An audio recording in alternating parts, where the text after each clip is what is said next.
NI news కి స్వాగతం. Britain ముందుగా హెడ్లైన్స్ చూద్దాం. అత్యంత వైభవంగా సింహాచలం శ్రీ వరాహలక్ష్మీ నరసింహస్వామి వారి నిత్య కళ్యాణం. అధిక సంఖ్యలో పాల్గొన్న భక్తులు. విశాఖ స్టీల్ ప్లాంట్ లో అక్రమంగా తొలగించిన కాంట్రాక్ట్ కార్మికులను తక్షణమే విధులకు తీసుకోవాలి. కార్మిక సంఘాల డిమాండ్. ములుగు జిల్లా విద్యాశాఖ కార్యాలయంలో ఏసీబీ దాడులు. లంచం తీసుకుంటూ పట్టుబడ్డ డీఈఓ మరియు జూనియర్ అసిస్టెంట్. అక్రమ నిర్మాణాలపై హైడ్రా కొరడా. రెవెన్యూ అధికారులపై తిరగబడ్డ జనం.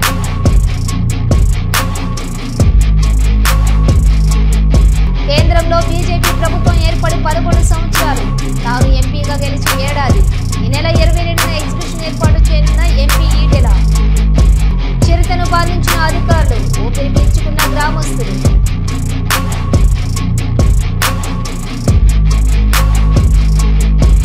నగరంలో కొత్త ఆటో రిక్షా పర్మిట్లు. తెలంగాణ రాష్ట్ర ఆటో రిక్షా డ్రైవర్ల సంఘాల జేఏసీ హర్షం. నగరంలో కొత్త ఆటో రిక్షా పర్మిట్లు ఇవ్వడానికి రాష్ట్ర ప్రభుత్వం జీవో జారీ చేసినందుకు మరియు రవాణా రంగం సంక్షేమ బోర్డు ఏర్పాటుకు ప్రభుత్వ ప్రతిపాదన ప్రకటించడం పట్ల తెలంగాణ రాష్ట్రంలో ఆటో రిక్షా డ్రైవర్ల సంఘాలు జేఏసీ హర్షం వ్యక్తం చేస్తూ తెలంగాణ రాష్ట్ర ఆటో రిక్షా డ్రైవర్ల సంఘాల జేఏసీ నేతలు ముఖ్యమంత్రి రేవంత్ రెడ్డి, రవాణా శాఖ మంత్రి పొన్నం ప్రభాకర్కు కృతజ్ఞతలు తెలిపారు. హైదరాబాద్ బషీర్బాగ్ దేశోద్ధారక భవన్లో సమావేశంలోని తెలంగాణ రాష్ట్ర ఆటో రిక్షా డ్రైవర్ల సంఘాల JAC convener B Venkatesham, AITUC V Maraiah, Mahesh, P Srikanth, Ajay Babu, V Praveen, MA Saleem, Nazeer, Rafiq, P Ramreddy, P Yadagiri, SKP Jamalu పాల్గొన్నారు. ఫ్రీ బస్ సౌకర్యాన్ని పెట్టడం జరిగింది. ఈ ఫ్రీ బస్ సౌకర్యం పెట్టడం వల్ల ఈ రాష్ట్రంలో ఉన్న ఆటో డ్రైవర్లు చాలా మంది జీవనోపాధి దెబ్బతిన్నది. ఆనాడు ఇక్కడున్న సంఘాలన్నీ కూడా జేఏసీ అనే అనేకమైన ఆందోళనలు ఏర్పాటు చేయడం జరిగింది.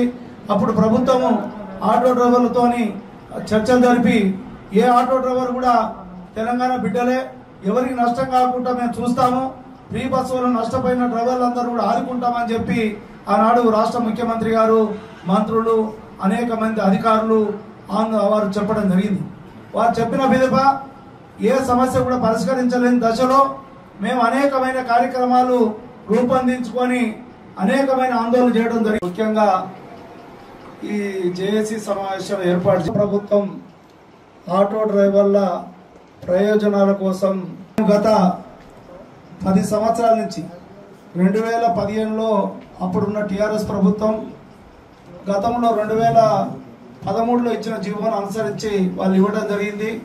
గత ప్రభుత్వం ఈ హైదరాబాద్ నగరంలో ఆటో పర్మిట్ కావాలని చెప్పి నేషనల్ రాష్ట్ర సంఘాలన్నీ కూడా, గుర్తింపు సంఘాలన్నీ కూడా 10 డిమాండ్ల 40,000 కొత్త ఆటో పర్మిట్లు ఈ రాష్ట్ర ప్రభుత్వం ద్వారా విడుదల చేయడం జరిగింది. మరో 25,000 అంటే ప్రభుత్వం ఏమో వాళ్ళు ఓవరాల్ గా 65,000 అని చెప్తున్నారు. మరో 25,000 ఏమో డీజిల్ ఆటోలు, ఏదైతే ఇతర జిల్లాల నుంచి బజాజ్ కావచ్చు, ఇతర వాహనాలు ఏదైతే ఇతర జిల్లాలే కావచ్చు, అవి ఒక 25,000 ఉన్నట్టుగా వాళ్ళు ఒక అంచనా వేసుకొని ఆ కర్నూలు జిల్లా కోసిగి మండలంలోని సంచరిస్తున్న చిరుతను బంధించారు అటవీ శాఖ అధికారులు.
కేంద్రంలోని బీజేపీ ప్రభుత్వం ఏర్పడి 11 సంవత్సరాలు పూర్తవడంతో పాటుగా మల్కాజ్గిరిలో తాను ఎంపీగా గెలిచి ఏడాది గడిచిన నేపథ్యాన్ని పురస్కరించుకుని ఈ నెల 22న ఎగ్జిబిషన్ ఏర్పాటు చేయనున్నట్లుగా ఎంపీ ఈటెల రాజేందర్ తెలిపారు. బీజేపీ సాధించిన విజయాలను ఇంటింటికి తీసుకుని వెళ్లాలని ఉద్దేశంతో ఈ కార్యక్రమం చేపడుతున్నట్లు పేర్కొన్నారు. ఇంపీరియల్ గార్డెన్లోని జరగబోయే ఈ ఎగ్జిబిషన్కు సంబంధించిన ఏర్పాట్లను ఆయన కంటోన్మెంట్ నామినేటెడ్ సభ్యురాలు బానుక నర్మదా మల్లికార్జున్తో కలిసి మీడియా సమావేశంలో పాల్గొన్నారు. ఈ సందర్భంగా ఆయన మాట్లాడుతూ కేంద్రంలో గత 11 సంవత్సరాలుగా ప్రధాని నరేంద్ర మోడీ ఆధ్వర్యంలో జరుగుతున్న అభివృద్ధి సంక్షేమ కార్యక్రమాలు, మల్కాజ్గిరి పార్లమెంట్లో జరిగిన అభివృద్ధిని ఎగ్జిబిషన్ రూపంలో ప్రజలకు తెలియపరిచేందుకు ఈ కార్యక్రమాన్ని నిర్వహిస్తున్నట్లు తెలిపారు. నేను ఇక్కడ పార్లమెంట్ పరిధిలో ఈ ఇంపీరియల్ గార్డెన్, అదేవిధంగా ఈ పక్క గార్డెన్, జోయల్ గార్డెన్ ఇక్కడ చూసుకోవడం వచ్చినాం. అది ఇప్పుడే తెలిసింది మాకు. మా బోరా సమాజ్ వాళ్ళు కూడా 10-12 రోజుల పాటు ఇక్కడ ఒక ప్రోగ్రాం నిర్వహిస్తున్నారు. దానికంతా కూడా మేమే సపోర్ట్ చేస్తూ ఉన్నాం కాబట్టి పర్మిషన్ సపోర్ట్ చేస్తూ ఉన్నాం. మేము 22వ తారీఖు, ఈ నెల 22వ తారీఖు నాడు ఈ 11 సంవత్సరాల ఎగ్జిబిషన్, దాంతో పాటుగా ఇంతమంది మా విక్రమ్ గారు చెప్పినట్టుగా సంవత్సర కాలంలో మల్కాజ్గిరి ప్రజానికి మా మీద నమ్మకాన్ని, విశ్వాసాన్ని ఎంతో గెలిపించారు. వారితో పాటుగా మీరు కూడా మాకు ఎంతో సహకారం అందించారు. ఈ సంవత్సర కాలంలో మేము చేసేటువంటి పాయింట్ ఇప్పటికిప్పుడు డెవలప్మెంట్ సంబంధించి పార్లమెంట్ కనపడకపోయినా కూడా ప్రజలు ఎదుర్కొంటున్న సమస్యల మీద వాళ్ళ విశ్వాసం ఉండే లీడర్గా, నమ్మకమైన లీడర్గా మేము చేసిన ఉద్యమాల పరంపర పరిశీలించే సమస్యలు కూడా మేము మా ప్రజానికాన్ని వేడించేటువంటి కార్యక్రమం ఉన్నది. ఇక్కడ విక్రమ్ రెడ్డి గారి నాయకత్వంలో అన్ని నియోజకవర్గాల నాయకులతో కోఆర్డినేట్ చేసుకొని కమిటీ వేసుకొని ఇక్కడేమో మా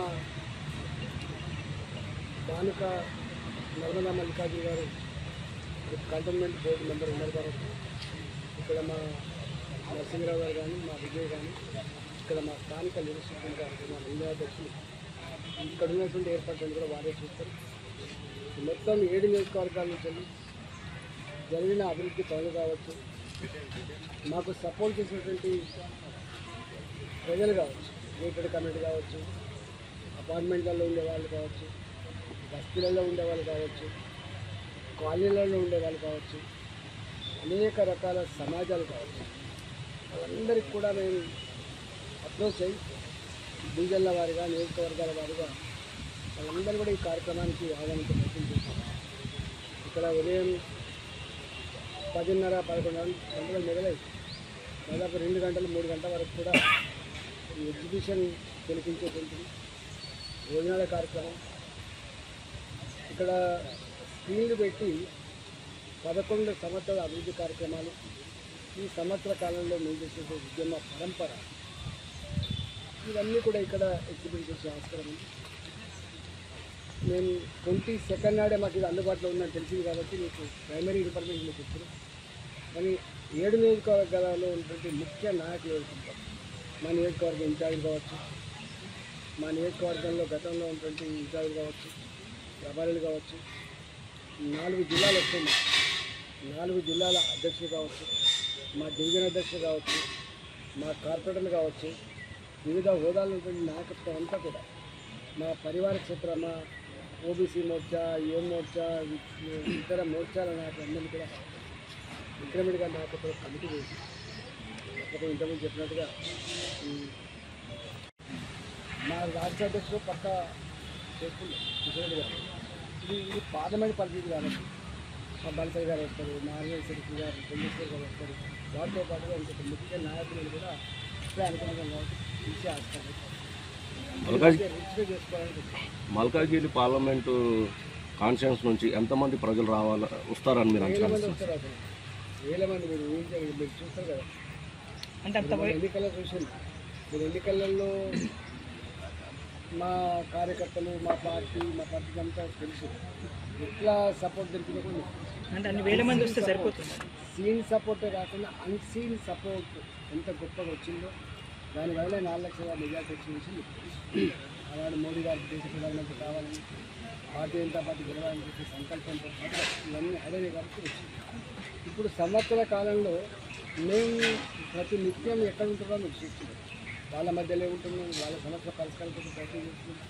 డెఫినెట్గా ఆనాటికేమో ఇంకా అనేటువంటి ఉండే. ఇవాళ నేను ఎవరినో సంపూర్ణంగా పరిచయం అయింది కాబట్టి నేను ఎవరినో, నా దేవుని ఏంటో, నా పని విధానం ఏంటో అవన్నీ తెలిసిన వాళ్ళు కాబట్టి డెఫినెట్గా గొప్పగా సక్సెస్ అవుతుంది. వేలాది మందిగా వస్తుంది. దాన్ని వేలాది మంది వస్తే సరిపోతుందా? అంటే ఇది ఫంక్షన్ హాల్ అంటే వేరు, మీటింగ్ వేరు కదా. నాకు దగ్గర కూర్చుంటారు అంటే ఎక్స్పెన్షన్ కదా, వస్తుంటారు పోతుంది. ఇక్కడ ఇక్కడనే 1 లక్ష మంది పెట్టారు, వస్తుంటారు, చూస్తారు, ఇంకా భోజనం చేస్తారు. ఇదంతా ఈ విధి విధానంతా కూడా మేము కమిటీ వేసి చేస్తాం. మేడ్చల్ జిల్లా Jawahar Nagar, Kapra revenue Jawahar Nagar municipal corporation పరిధిలోని వివిధ ప్రాంతాలలో భారీ పోలీస్ బందోబస్తు నడుమ అక్రమ నిర్మాణాలు తొలగించారు రెవెన్యూ అధికారులు. ప్రభుత్వ భూములు అక్రమంగా నిర్మించిన ఇంటి నిర్మాణాలను తొలగించడానికి వెళ్లిన రెవెన్యూ అధికారులపై తిరగబడ్డారు జనం. ఘర్షణ వాతావరణంలోని నిర్మాణాలను కూల్చివేశారు అధికారులు. ఏం లేకుండా చేసేస్తాం సార్. నేను అడుగుతున్నా సార్, మిమ్మల్ని అడుగుతున్నాను.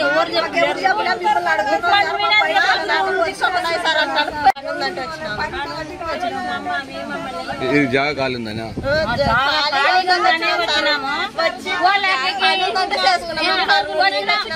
వెళ్ళిపోతాం. మేమేం పడి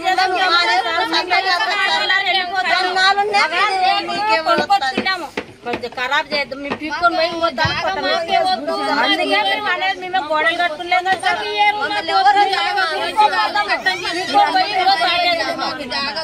ఇప్పుడు అంతా గుద్దిస్తే అంత ఖరాబ్ అయ్యింది. మళ్ళీ మా మీరు 5,000 పెట్టుకోవాలి. ఒక్కొక్కరు 20,000 అయింది సార్ ఖర్చు దాంట్లోకి వేసుకుని. టెంకులు కెట్టెలు అవి మేము సొంత మీద ఎత్తేసుకున్నాం. మేము పీక్కొని పోతాము. దానికి మేము బాధపడుతున్నాం. గోడలు ఉంటే గోడ కట్టింటే గడిపేసుకోమని సార్ మేము వస్తాము. గుంటూరు జైలు నుంచి సీనియర్ జర్నలిస్టు కొమ్మినేని శ్రీనివాసరావు విడుదలయ్యారు. గత శుక్రవారం జర్నలిస్టు కొమ్మినేని శ్రీనివాసరావు బెయిల్ మంజూరు చేసింది సుప్రీంకోర్టు. రాజధాని అమరావతి మహిళలపై అనుచిత వ్యాఖ్యలు చేశారన్న ఆరోపణలపై అరెస్ట్ అయ్యారు జర్నలిస్టు కొమ్మినేని శ్రీనివాసరావు. కొమ్మినేని అరెస్టు సరైంది కాదంటూ సుప్రీంకోర్టు కీలక వ్యాఖ్యలు చేసింది. జైలు నుంచి వెంటనే విడుదల చేయాలని ఏపీ పోలీసులకు ఆదేశాలు ఇవ్వడంతో సుప్రీం ఆదేశాలతో కొద్దిసేపటి క్రితమే గుంటూరు జిల్లా జైలు నుంచి విడుదలయ్యారు జర్నలిస్టు కొమ్మినేని శ్రీనివాసరావు.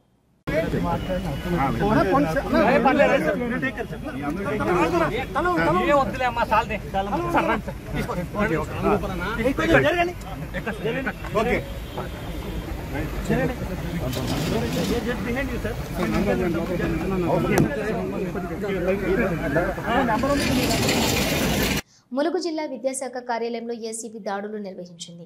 ఉపాధ్యాయుని వద్ద నుంచి 15,000 లంచం తీసుకుంటూ దొరికారు డీఈఓ. పనిని 5,000 రూపాయలు తీసుకుంటూ ఏసీబీకి దొరికారు junior assistant Dilip.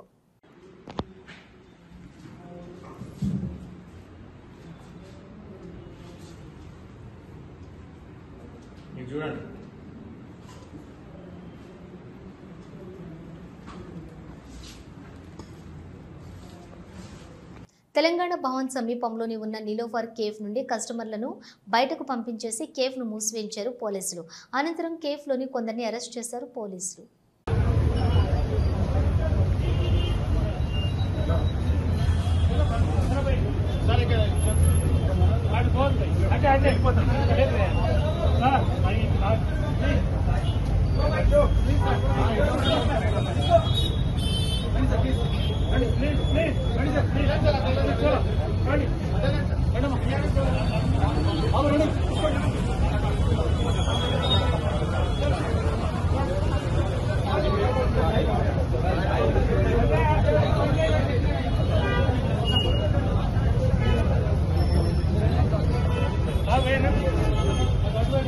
Visakha steel ప్లాంట్లో అక్రమంగా తొలగించిన కాంట్రాక్ట్ కార్మికులను తక్షణమే విధుల్లోకి తీసుకోవాలని, కార్మికులపై రాష్ట్ర ప్రభుత్వం నిర్బంధం ఆపాలని సిఐటియు జిల్లా ప్రధాన కార్యదర్శి ఆర్కేఎస్వి కుమార్, ఏఐటియుసి జిల్లా అధ్యక్షులు ఎం మన్మథరావులు డిమాండ్ చేశారు. కాంట్రాక్ట్ కార్మికులకు మద్దతుగా జగదాంబ జంక్షన్లో అఖిలపక్ష కార్మిక సంఘాలు, ప్రజా సంఘాల ఆధ్వర్యంలో నిరసన కార్యక్రమం జరిగింది. ఈ నిరసనలో నాయకులు పాల్గొని మాట్లాడుతూ స్టీల్ ప్లాంట్ను కాపాడతామన్న రాష్ట్ర కూటమి ప్రభుత్వం పెద్దలు కార్మికులు ఉపాధిని కాపాడలేకపోయారని విమర్శించారు. 7.3 మిలియన్ టన్నుల సామర్థ్యంతో నడుస్తున్నటువంటి స్టీల్ ప్లాంట్లో అదనంగా 6,000 మంది కార్మికులకు అవసరం ఉన్నప్పటికీ కూడా పనిలో ఉన్న 4,500 మంది కార్మికులను అక్రమంగా తొలగించడాన్ని తీవ్రంగా తప్పుపట్టారు. కార్మికులు తమ ఉపాధి రక్షణ కోసం పోరాడుతుంటే కేంద్ర రాష్ట్ర ప్రభుత్వాలు కక్షపూరితంగా వ్యవహరించి పోలీసులతో కూడా బెదిరింపులతో ఉద్యమాన్ని అణచివేయడాన్ని కార్మిక వర్గం ముక్తకంఠంతో ఖండించిందన్నారు. విశాఖపట్నం వచ్చి ఏ ముఖం పెట్టుకుని మాట్లాడతారని చెప్పి మేము అడుగుతా ఉన్నాం. మోడీ గారు మీకు ఆంధ్ర రాష్ట్రం మీద ఏమాత్రం చిత్తశుద్ధి గాని అభిమానం గాని ఉన్నట్టయితే విశాఖపట్నం స్టీల్ ప్లాంట్ ప్రైవేటీకరణ చెయ్యటం లేదు అని ప్రకటించిన తర్వాత మాత్రమే మీరు విశాఖపట్నంలో అడుగు పెట్టాలి అని చెప్పి చెప్తా ఉన్నాం. ఈ రోజున దేశభక్తి అని చెప్పి ఓ పక్కన పేరు చెప్తూ ఉన్నారు, మరో పక్కన దేశభక్తి పేరు చెప్పి ప్రభుత్వ రంగ పరిశ్రమలైనటువంటి మొత్తం ప్రభుత్వ రంగాన్ని అది స్టీల్ ప్లాంట్ మొదలుపెట్టి బ్యాంకులు, ఎల్ఐసి, పోర్టులు, విమానాశ్రయాలు ఇలా అన్నింటినీ కూడా కార్పొరేట్ కంపెనీలకు కట్టబెడుతున్నారు. నిన్న కాక మొన్ననే మనం చూసాం, ఎయిర్ ఇండియా యాక్సిడెంట్ అయింది. ఎయిర్ ఇండియాలో ఇంతవరకు యాక్సిడెంట్ అనేది గతంలో ఎప్పుడో మనం కని విని చూడలేదు. కానీ అది ప్రైవేట్ పరం అయిన తర్వాత టాటా గ్రూప్ తీసుకున్న తర్వాత అతి భారీ ప్రమాదం ల్యాండ్ ఫ్లైట్ టేకాఫ్ అయినటువంటి 30 సెకండ్స్ లోనే కూలిపోయిందంటే అది పూర్తిగా యాజమాన్యం తాలూకా నిర్లక్ష్యం, ప్రైవేటు యాజమాన్యం తాలూకా నిర్లక్ష్యం. కాబట్టి ఇటువంటివి పునరావృతం అవుతూ ఉంటాయి. యాజమాన్యం ప్రజల ప్రాణాలు, కార్మిక ప్రాణాల కంటే లాభాలే పరమావధిగా పెట్టుకుంటాయి. కాబట్టి ఏ విధమైన తనిఖీలు గాని, ఏ విధమైన భద్రతా చర్యలు గాని చేపట్టకుండా ఇటువంటి ప్రమాదాలు జరగడానికి కారణం అవుతుంటాయి. అందుకనే మేము చెప్పదలుచుకున్నాం, ఈ రాష్ట్రంలో కూటమి ప్రభుత్వం ఎన్నికలకు ముందు పవన్ కళ్యాణ్ గారు గాని, చంద్రబాబు నాయుడు గారు గాని మేము అధికారంలోకి వస్తే స్టీల్ ప్లాంట్ ని కాపాడుతాం, స్టీల్ ప్లాంట్ ని ప్రైవేట్ పరం చేయడము అని చెప్పి చాలా పెద్ద ఎత్తున ప్రకటనలు చేశారు. ఆ రకంగానే విశాఖ ప్రజలు, రాష్ట్ర ప్రజలు ఈ కూటమికి అత్యధిక మెజార్టీకి ఇచ్చి గెలిపించారు. కానీ పరిస్థితి ఏంటి? ఏరు దాటిన దాకా ఓడమల్లయ్య, ఏరు దాటాక ఓడిమల్లయ్య అనేటట్టుగా ఎన్నికలు అయిపోయిన తర్వాత స్టీల్ ప్లాంట్ ని మొక్కలు చేసి అమ్మకడానికి పెట్టారు. ఈ రోజున మనం చూసుకుంటే ఎప్పుడూ లేనట్టుగా స్టీల్ ప్లాంట్ ని మొట్టమొదట పోస్కో కంపెనీ కట్టబెట్టాలనుకున్నారు. దాని కార్మికులందరూ పోరాడి అడ్డుకున్నారు. ఈ రోజున విడిభాగాల్ని మొక్కలు చేసి బిఎఫ్ ఒకరికి, కోకోవే ఒకరికి, బ్యాటరీస్ ఒకరికి, అలాగే రోలింగ్ మిల్స్ ఒకరికి ఇలాగ డిపార్ట్మెంట్ల వారీగా కట్టబెట్టాలని చూశారు. కార్మికులు దానికి అంగీకరించలేదు. అందుకనే ఈ రోజున మొత్తంగా గుండగుత్తుగా ఎంత వైబల్టీ ఉంటే ఎవరు తీసుకోరు. కాబట్టి దీన్ని తగ్గించాలని పర్మనెంట్ కార్మికులు తొలగిస్తున్నారు. కాంట్రాక్ట్ కార్మికులు 4,000 మందిని తొలగించారు. మరో పక్కన మేము 11,440 కోట్ల రూపాయలు ప్యాకేజీ తీసుకొచ్చామని చెప్తూ ఆ ప్యాకేజీలోని ₹1 కూడా ప్లాంట్ అభివృద్ధికి గాని, ప్లాంట్ గనుల కోసం గాని, ముడిసరుకు కోసం గాని, కార్మికుల జీతాల కోసం గాని చెల్లించకుండా మొత్తం ఆ డబ్బులన్నింటినీ కూడా పాత అప్పులు తీర్చడానికి ఉపయోగించుకున్నారు. పైపెచ్చు మిగిలిన డబ్బులు రావాలంటే నువ్వు కార్మికులు తొలగిస్తేనే మిగిలిన డబ్బులు ఇస్తామని చెప్పి ఈ రోజున ఒత్తిడి చేస్తున్నారు. ఆ ఒత్తిడికి తొలగి స్టీల్ ప్లాంట్ యాజమాన్యం 4,400 మంది కాంట్రాక్ట్ కార్మికులను తొలగించింది.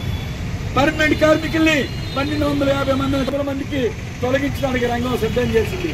మేము ఒక్కటే చెప్తున్నాం, ఈ ప్రభుత్వానికి ఏమాత్రం చిత్తశుద్ధి ఉన్నా చంద్రబాబు నాయుడు గారు, పవన్ కళ్యాణ్ గారు ఇద్దరు కూడా రేపు నరేంద్ర మోడీ గారి మీద ఒత్తిడి చేసి ఎట్టి పరిస్థితుల్లోనూ స్టీల్ ప్లాంట్ మేము అమ్మబోము అని ప్రకటన చేయించాలి.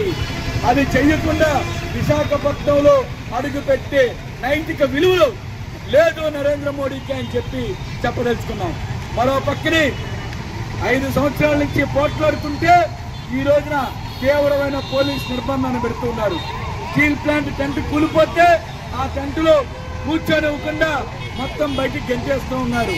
మరో పక్కని ప్లాంట్ లోపల కార్మికుల ఇళ్ల దగ్గర పని ప్రదేశాల్లోనూ ఎక్కడ పడితే అక్కడ పోలీసులు పెట్టి కనీసం నిరసనలు కూడా తెలియచేయకుండా అడ్డుకుంటున్నారు.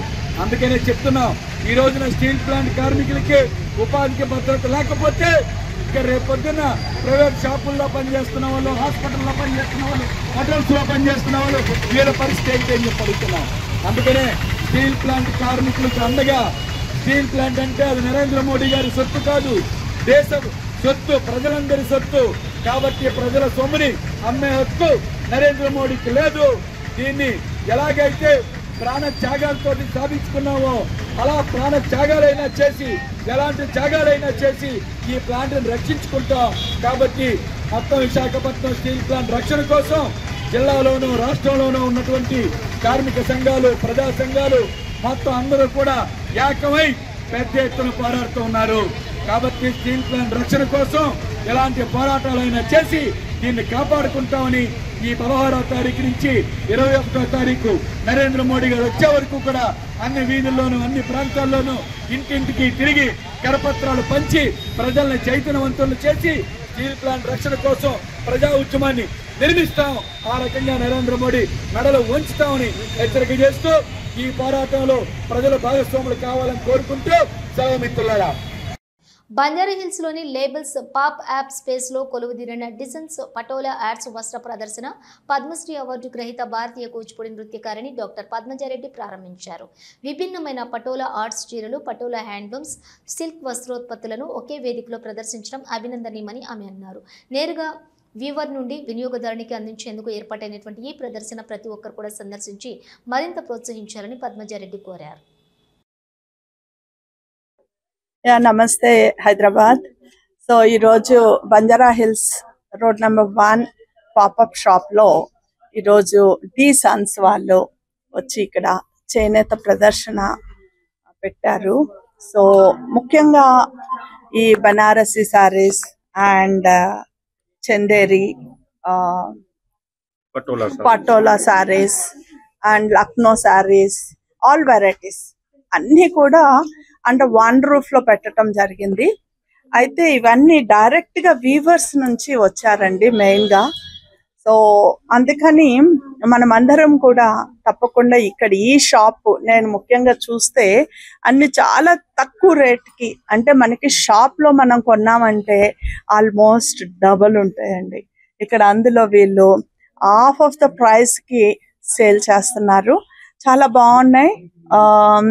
ముఖ్యంగా ఈ పటోలా శారీస్ అయితే ఎన్నున్నాయి, ఇంకా లేడీస్ కి కొనుక్కోవాలనిపిస్తుంది. So like me I know, నాకు కూడా ఎన్నున్నా పటోలా శారీస్ అండ్ కోటా ఉన్నాయి అండ్ బనారస్ ఉన్నాయి. చాలా బాగున్నాయి అన్ని కూడా, ఆల్ వెరైటీస్ చాలా నచ్చినాయి, చాలా బాగున్నాయి. ముఖ్యంగా ఏంటంటే చాలా తక్కువ రేట్ లో ఉన్నాయి అన్నట్టు. అందులో 50%.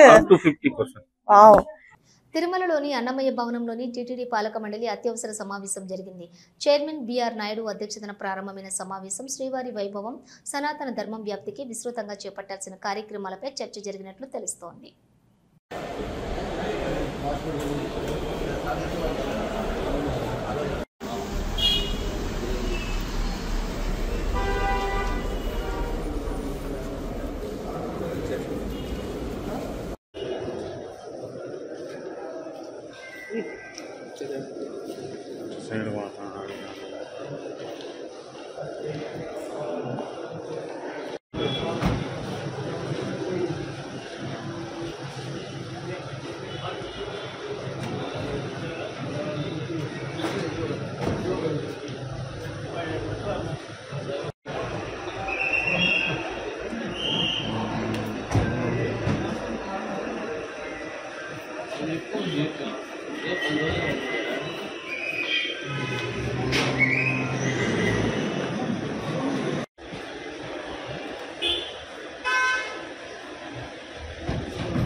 ఓం నమో వెంకటేశాయ.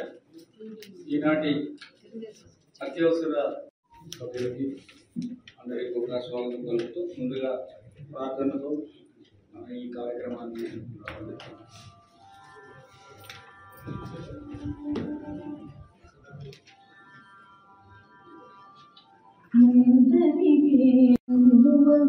మంచి బంగారు చేయి ఇందరికి అభయం బులిచ్చు చేయి కందువగు మంచి బంగారు చేయి కలికియగు భూకాంత కౌగిలించిన చేయి వలనైన కొనగోళ్ళ వాడి చేయి మునకు తెచ్చిన చేయి ఎనయ నాగేలు ధరించు చేయి ఇందరికి పగు మంచి బంగారు చేయి ఇందరికి అభయం ఇచ్చు చేయి.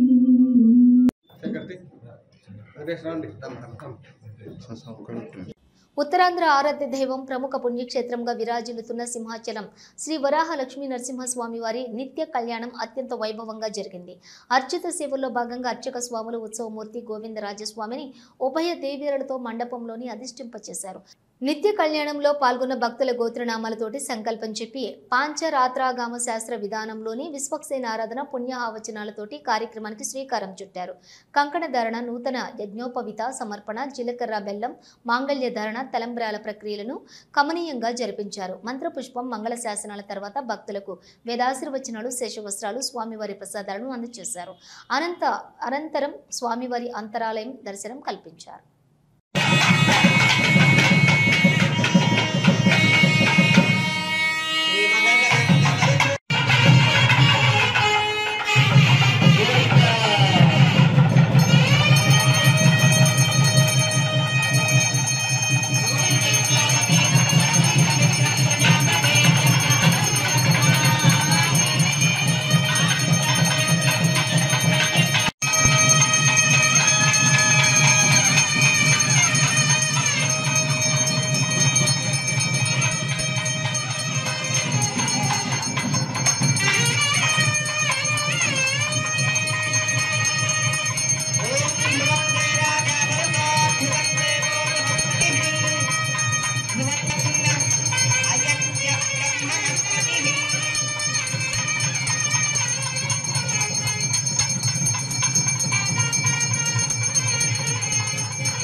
ఇవి బులెటిన్ విశేషాలు. మరో బులెటిన్తో మళ్ళీ కలుద్దాం. అంతవరకు చూస్తూనే ఉండండి న్యూస్.